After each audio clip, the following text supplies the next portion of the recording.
নমস্কাৰ বন্ধুসকল, পুনৰ এটা নতুন ভিডিঅ'ত স্বাগতম জনাইছোঁ বিকাশ এছেঞ্চ ক্ৰিয়েশ্যনলৈ। তো আজি আমি কথা পাতিম আপোনালোকে ৰেচন কাৰ্ডটো কেনেকৈ এপ্লাই কৰিব পাৰিব, এইটো ভিডিঅ' সবিশেষ জনাম। আৰু ভিডিঅ'টো যদি মোৰ ভাল লাগে তো ছাবস্ক্ৰাইব কৰিবলৈ নাপাহৰিব। তো প্ৰথমতে আপোনালোকে ৰেচন কাৰ্ডটো কেনেকৈ এপ্লাই কৰিব পাৰিব। প্ৰথমতে আপোনাৰ ৰেচন কাৰ্ডটো এপ্লাই কৰিবলৈ হয় অনলাইন নে অফলাইন, এইটো ভিডিঅ' আগত জানিব লাগিব। তো আপোনালোকৰ যিটো ৰেচন কাৰ্ডটো যিটো আছে, সেই ৰেচন কাৰ্ডটো আপোনালোকে ফৰ্ম নাম্বাৰ চি যিখন আছে সেইখন কালেক্ট কৰিবলৈ, আৰু ফৰ্ম নাম্বাৰ চি কালেক্ট কৰিলে আপোনাৰ এইটো জানিব লাগিব এইটো অফলাইনে হয়।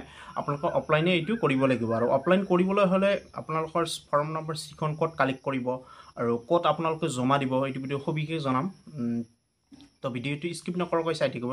তো প্ৰথমতে আপোনালোকে form number ration card apply কৰিবলৈ হ'লে ফৰ্ম নাম্বাৰ চি যিখন আছে এইখন কালেক্ট কৰক। আৰু যদি আপোনালোকে পোৱা নাই, মই লিংকটো ডিছক্ৰিপশ্যনত পিন আপ কৰি ৰাখি দিম। তাৰ পৰা আপোনালোকে ফৰ্ম নাম্বাৰ চি যিখন আছে কালেক্ট কৰি প্ৰিণ্ট আউট কৰি ল'ব। আৰু প্ৰিণ্ট আউট কৰি লগতে আপোনাৰ যিবিলাক নথিপত্ৰ আছে সেই নথিপত্ৰবিলাক এটেচ কৰি দিব।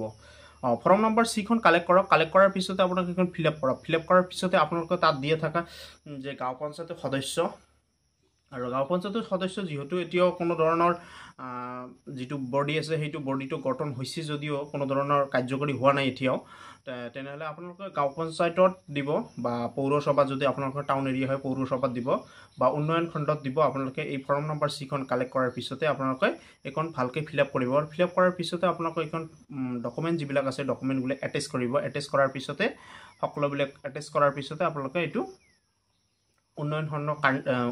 উন্নয়ন খণ্ড কাৰ্যালয় বা গাঁও পঞ্চায়ত বা পৌৰসভা। আপোনালোকৰ ফৰ্ম নম্বৰ চি কালেক্ট কৰাৰ পিছতে আপোনালোকে কেনেধৰণৰ ডকুমেণ্ট লাগিব, কি ডকুমেণ্ট লাগিব, তো ইয়াতে সকলোবিলাক ইয়াতে দি আছে। পুষ্টিকৰ সমাজৰ দিছে আৰু এক বলিষ্ঠ প্ৰয়াস। তো আপোনালোকে কিমান মানুহক আকৌ নতুনকৈ ৰেচন কাৰ্ড পাব ইয়াতে দিয়াই আছে।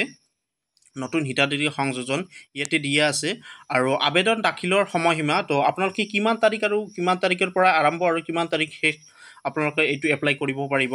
তো ইয়াতে 25 জুনত আপোনালোকে আৰম্ভ হৈছে, আৰু 14 জুলাই 2025 এইটো সমাপ্ত পাব।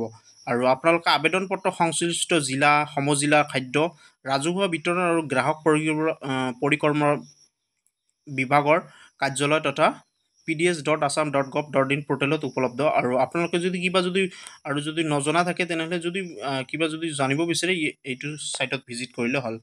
আৰু আপোনালোকৰ ৰেচন কাৰ্ডখন এপ্লাই কৰিবলৈ হ'লে আপোনালোকৰ ফৰ্ম নম্বৰ চি কালেক্ট কৰিবই লাগিব। আৰু কালেক্ট কৰাৰ পিছত আপোনাৰ ডকুমেণ্ট যিবিলাক আছে, আৰু আপোনালোকৰ ডকুমেণ্ট প্ৰথম লাগিব আপোনালোকৰ আধাৰ কাৰ্ডটো থকাটো জৰুৰী হয়। আৰু তাৰপিছতে আছে ভোটাৰ কাৰ্ড বা ভোটাৰ তালিকা। তো আপোনালোকৰ ভোটাৰ কাৰ্ডখন যদি থাকে তেনেহ'লে কাৰ্ডখন বা তালিকাখনৰ লগতে এটেচ কৰি দিব। আৰু ইয়াতে দিয়া আছে ঠিকনাৰ প্ৰমাণপত্ৰ। তো ঠিকনাৰ প্ৰমাণপত্ৰ আপোনালোকৰ ভোটাৰ কাৰ্ডখনে দিলে হ'ল, বা আধাৰ কাৰ্ডখন, লগতে এক্সট্ৰা যদি আপোনালোকে কাৰেণ্টৰ বিল কাগজ থাকে সেইখনো আপোনালোকৰ ঠিকনাৰ প্ৰমাণপত্ৰ হয়। তো ইয়াতে দি দিব। আৰু লগতে আপোনালোকৰ ইয়াতে আছে পৰিয়ালৰ সকলো সদস্যৰ ফটো। তো যিবিলাক সদস্যৰ আপোনালোকে নাম ইনক্লুড কৰিব, লগতে নতুন ৰেচন কাৰ্ডখন এপ্লাই কৰি ইনক্লুড কৰিব, সেইবিলাক সকলোৰেবিলাক আধাৰ কাৰ্ড আৰু লগতে ফটো দিব লাগিব। আৰু যদি সৰু যদি হয় তেনেহ'লে আপোনালোকৰ জন্ম চাৰ্টিফিকেটখনো এটেচ কৰি দিব। আৰু বেংক একাউণ্ট সবিশেষ, তো বেংক একাউণ্ট আপোনালোকৰ কোনবিলাকৰ দিব। বেংক একাউণ্ট আপোনালোকৰ যিজনৰ নামত ৰেচন কাৰ্ডখন হ'ব সেইজনে আপোনালোকৰ বেংক একাউণ্টখন দিব। দিয়াৰ পিছতে আপোনালোকে ইয়াতে ক'ত জমা দিব পাৰিব ইয়াতে সকলো দিয়া আছে। এই পৰ্যায়ত অন্তৰ্ভুক্ত ইয়াতে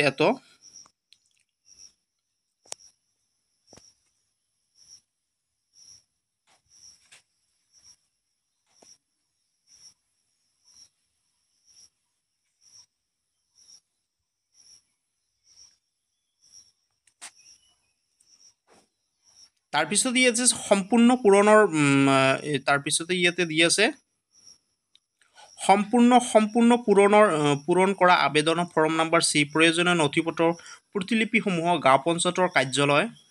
প্ৰথমতে আপোনালোকে দি আছে ইয়াতে গাঁও পঞ্চায়তৰ কাৰ্যালয় বা পৌৰসভা বা পৌৰ নিগম কাৰ্যালয়, অথবা জিলা, সমজিলা ৰাজহুৱা বিতৰণ গ্ৰাহক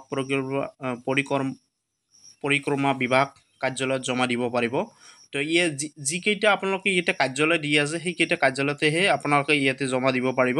তো এইকেইটা কাৰ্যালয়ত জমা দিলে আপোনালোকৰ যিটো ফৰ্ম নম্বৰ চিখন কালেক্ট কৰাৰ পিছত ৰেচন কাৰ্ডৰ যিটো আছে এইটো এপ্লাই কৰিব পাৰিব। আৰু যদি আপোনালোকৰ সবিশেষ জানিবলৈ চেষ্টা কৰে তেনেহ'লে আপোনালোকে এইটো হেল্পলাইন নাম্বাৰ দিছে আপোনাক সবিশেষ জানিবলৈ যোগাযোগ কৰক ইয়াতে হেল্পলাইন নাম্বাৰটো দিছে আপোনালোকে ইয়াতে চাব পাৰিব যে ৪৬টা জিলা সমজিলা খাদ্য ৰাজহুৱা বিতৰণ আৰু গ্ৰাহক পৰিকল্পনা বিভাগৰ কাৰ্যালয় তো এইটো দিয়া আছে ইয়াতে যে টোল ফ্ৰী নাম্বাৰ দিছে আৰু আপোনালোকে টোল ফ্ৰী নাম্বাৰটো ইয়াতে কালেক্ট কৰি ল'ব আপোনালোকে যদি কিবা জানিব বিচাৰে আৰু আপোনালোকে পুৱা 10 বজাৰ পৰা বিয়লি 5 বজালৈ এইটো কল কৰিব তো ধন্যবাদ এইটো আছিল সৰু এটা ইনফৰমেশ্যন ভিডিঅ'টো যদি ভাল লাগে মোৰ চেনেলটো ছাবস্ক্ৰাইব কৰিবলৈ নাপাহৰিব ধন্যবাদ